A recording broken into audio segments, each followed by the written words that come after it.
We ready? Yes, sir. May it please the court, I'm John Dent. I'm here representing a bunch of property appraisers. There are no facts relevant in this case other than the procedural facts and the matter regarding the interpretation and the application of 57105. This whole matter surrounds your construing the Ward v. Brown decision. It's one of those read my lips moments. The court said 3 times that the 60-day provision broadly applies regardless of the legal basis of the challenge. They again noted the court has given strict construction of the 60-day non-claim and has held compliance with this provision is mandatory regardless of the nature of taxpayer's claim. And then finally, in any case where they're claiming exemption or claiming the assessor's action is illegal, unlawful, or void as an improper classification or some other reason, 194-171 applies. That's, the court tried to take a whole history of cases, some out of this DCA, some out of the others, that conflicted, making different interpretations of the statute of non-claim. Supreme Court, it appeared to say, we don't care. Forget about all of that. If you file a tax claim, you do it within 60 days of one of the 2 events, and you pay the taxes and make good faith payment. Well, Mr. Dent, it's an abuse of discretion standard, correct? That the trial court had to apply? Well, you asked today an abuse of discretion. In one aspect, there was no abuse of discretion in throwing the case out on the statute of non-claim. Now you're suggesting that denying our motion for fees is an abuse of discretion. I think yes, because I think the court was so clear. And we cited a couple cases with reference to statute of limitations. This is a statute of non-claim. But if it's an abuse of discretion standard, it applies. And my understanding is that this was calling for, the challenge was to some mathematical formula for implementing the Save Our Homes Amendment. And why would it be an abuse of discretion? See, this is some sort of call to change or modify or extend or retreat on the law. I don't know that we get there factually, okay. But the challenge was to a notation on DOR's website to taxpayers. It was not a rule, it was not a directive or a tax notice to property appraisers to do this. It was actually contained in information to taxpayers. There was no challenge to a rule, a statute, or any other provision in this case. In this case, there was a proper suit if Marcia Fox had incorrectly applied anything in the tax law. She got sued, I believe, within 60 days, filed a tax receipt. There's no problem there. Problem arose when they tried to extend this whole concept to the other 67 property appraisers. There's no pretension that there was ever any attempt to comply with 194-171. Just wasn't. They're not arguing that. What we're arguing is that when you're reviewing what the Supreme Court said, and unequivocally, we don't care what you call it. In fact, a later interpretation by one of your sister courts is that we don't care if you raise a constitutional issue, whatever you do. It's a tax matter, 60 days, pay and file a receipt for the taxes. Well, and the trial court dismissed on the basis, right, that there was no allegation or proof that residents of the 60 whatever other counties had complied with the non-claim statute, right? That would have been on the second prong of 194-171. There was no doubt that the 60-day non-claim wasn't complied with. No attempt to do it. The other part of that is the section you have to pay your taxes and attach a receipt. There was no showing of that. They're dead to begin with because of 60 days. Is that required, though? I mean, that was a question I had. Is that required in a class case where the plaintiff's seeking to act in a representative capacity? I mean, I could see how. Well, I'm going to be frank with you. I think what the court's saying in the Supreme Court, and you read the Hirsch versus Cruz, which has been adhered to, just crazy, is that you don't have a class action lawsuit in a tax case unless you're under case which I was a party to and went to the U.S. Supreme Court, which is Lanning versus Pilcher. It wasn't a claim of a taxpayer of his individual tax situation. It was a declaratory action attacking Florida's Constitution for the homestead exemption. Now, the first DCA and the Supreme Court in Lanning versus Pilcher agreed that you didn't have to comply with a non-claim because it had nothing to do with that. It was a direct attack on the Florida Constitution. That went up. They had three of them that followed, but non-claim. In that scenario, but that's not what we have here. We have an individual taxpayer suit regarding their individual tax matter and trying to expand that to a class action. I think Hirsch, in reading that, if you adhere to their position, that you don't have a class action lawsuit of this nature. So they didn't, I guess I'm saying if they, first of all, there's no constitutional challenge to a memo to taxpayers that you could challenge anyway. There's no jurisdiction for that. You have your individual. That's the problem in this whole case going into it. They had no statute. They had no actual rule in the department, and they weren't attacking the Florida Constitution. So to get them there, you fly right in the face of Ward v. Brown. And whether this court sees, Ward v. Brown says, read our lips. There's no way to get to court with a class action lawsuit because it's impossible for you to comply with the tax issue, payment, receipt, and the timing of 60 days. It's just not going to happen. Now, and I think that's what the court said. If there's to be carved out a rule, you're going to have to create a new exception to say, well, we're going to say class action lawsuits are not covered under 194, 171. And I think Ward v. Brown forecloses that anyway. It's not there. So I think that's a simple issue. In looking at this, was Ward v. Brown so clear that when we filed our letter with them, and that's the whole purpose of it. You give them a letter saying in 21 days, if you don't withdraw, we're pointing out to you, there's Ward v. Brown, there's 171, 194, 171 is right the first time. That you look at it, you make your decision, and that's the whole purpose when they redid the rule in 57105, is that we pointed that out. It's here, it's clear. Look at that, there's no doubt. Therefore, we asked you to withdraw the lawsuit against the appraiser. You can continue against Marcia Fox. If you're right, you're right. You get your point of law addressed, and we look at that for anybody else. But at this point in time, I don't see they had any expectation of being able to go into court in this class action with the status of the law, and it was frivolous from its beginning in the attempt to bring them in. That's about all I've got, unless there's something they raised that I don't know about. Thank you. Please, the court.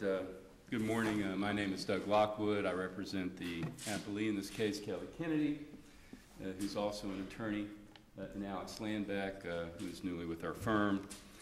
I suppose after having done this for 35 years, I shouldn't have my feelings hurt, but I certainly interpret the Ward decision quite differently. And to give the court an idea of what this case is all about and how it was formulated and the basis in which we filed it. Can I ask a question to start? Sure.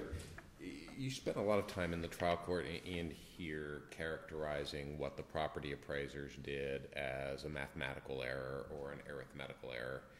And I gathered that's to bring this case within the line of cases that say, if you fit into, I'm going to forget what the number on the regulation is, the non-claim provisions may not apply to you. How essential is that to Well, it's very essential because of the word. Let me just finish. Yeah, okay. Assume we were to disagree with you on that issue and say it should have been clear to anybody that this was not an arithmetical error, this was something else. Do you guys lose this case?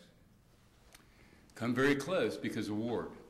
Ward stated, without going into all the details, that their decision covered everything but obvious errors. That's somewhat of an interpretation because let me read to you exactly what the court said. This is the Supreme Court affirming the First District Court of Appeals decision on an exemption case out of Santa Rosa County where the long-term lessees of county property were challenging their failure to be exempted. Okay? They filed a class action lawsuit.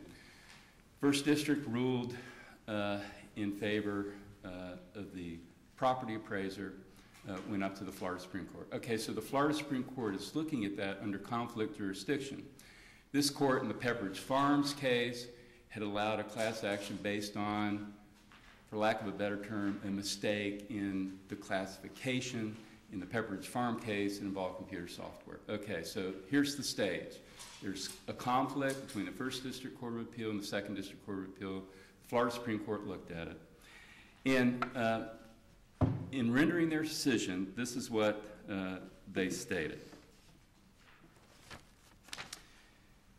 We agree with the First District decision in Ward and find that the classification arguments in Day and Pepperidge, Day was another District Court of Appeals case, were also tantamount to disagreements between the parties as to the denial of tax exemptions, and then the court goes on to say, not allegations of obvious errors on the part of the property appraisers.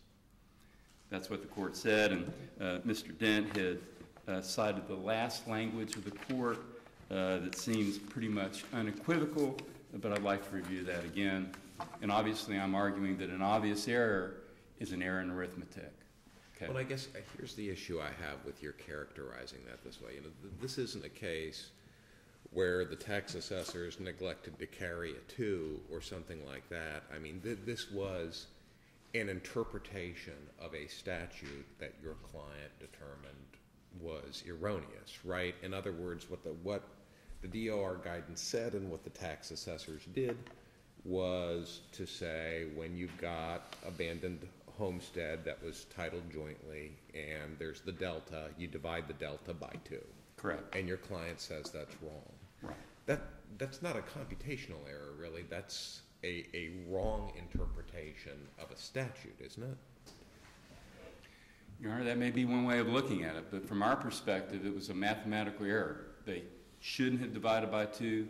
Under the plain wording of the statute, it shouldn't have been divided by 2.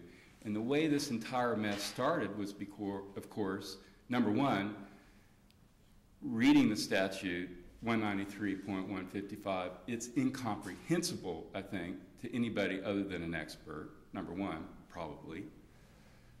Number two, DOR, in coming up with all these various scenarios that were provided to all the property appraisers, and of course we never got to the facts of this case, but as alleged in the complaint, all the property appraisers we found out later, after filing suit against Ms. Fox, were using those examples in making all their various calculations. And with respect to that one example, it was simply wrong. It was contrary to the statute. And in fact, once this case was dismissed and we continued on with Ms. Fox, she agreed that it was incorrect and made the appropriate corrections for Mr. Kennedy going back retroactively.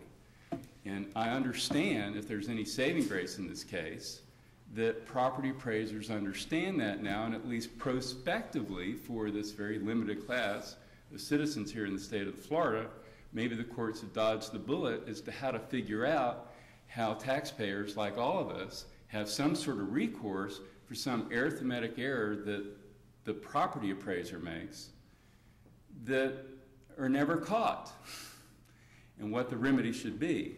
And that seems to make sense, the regulation that DOR had provided, the Florida Administrative Rules, saying, well, you know, as a property appraiser, as a tax collector and so forth, you need to correct these errors. And it has a whole laundry list, one of which is classification, which a lot of the courts before Ward delved into and said, well, this is really a classification issue, so therefore it's exempted, there's a 4-year statute of limitation and the like. Ward finally comes down and says, look, we have to have a much better control of this. The Florida Supreme Court went into the rationale for the 90-day non-claim period. It's a good rationale. Counties have to set their budgets. There has to be predictability and that sort of thing. But there has to be some caveat. The courts can't completely give away the right of a taxpayer under certain circumstances. We don't know what those are right now because we don't know what the court meant when it said this is not an obvious error. Not sure what the Florida Supreme Court meant. We advanced the concept that an obvious error can be an error in arithmetic, and in fact, that Florida administrative rule specifically provides a provision in there for mistakes in arithmetic, something that you can go back, that is required of the property appraisers to go through the Department of Revenue, go through that process to correct. So at any rate, Your Honor, I feel like we gave it our best shot. The trial court disagreed with us, followed the Ward decision.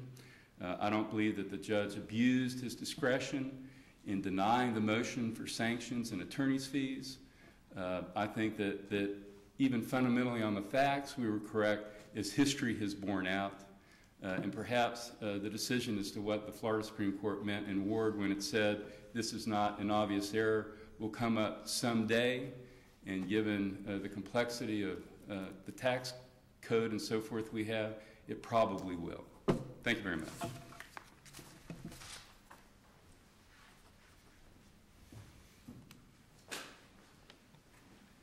I'm not going to belabor this a long time. The idea and what he said, I agree with. The taxpayer should have a right to come into court. They do. They have a statute that tells them how to do it. There is no right that I understand for class action litigation. That's not a right. The taxpayer, he just told you, addressed their problem. They got it solved. The purpose of the statute of nonclaim, as the court expressed, and we've got it in a brief, is that the orderly collection of taxes, et cetera, et cetera. If we avoid this for one taxpayer in 60 days, what we're saying is we're going to tie up the entire state, and they don't have to pay because we have to wait around beyond the 60 days in a class action lawsuit to see whether or not they're right. That defies, to me, logic, and when you have the standard that the court set, that in any case where they are claiming exemption as illegal, unlawful, or void. Illegal, unlawful, and void, to me, would include a mathematical error. If it's void, what they did, it's void. It's a tax suit. The court said. I don't think that, anyway, I'm ranting and raving, so I will quit. Well, any questions? No, I think we heard you pretty clearly. Thank you. Thank you, Your Honor. Thank you both.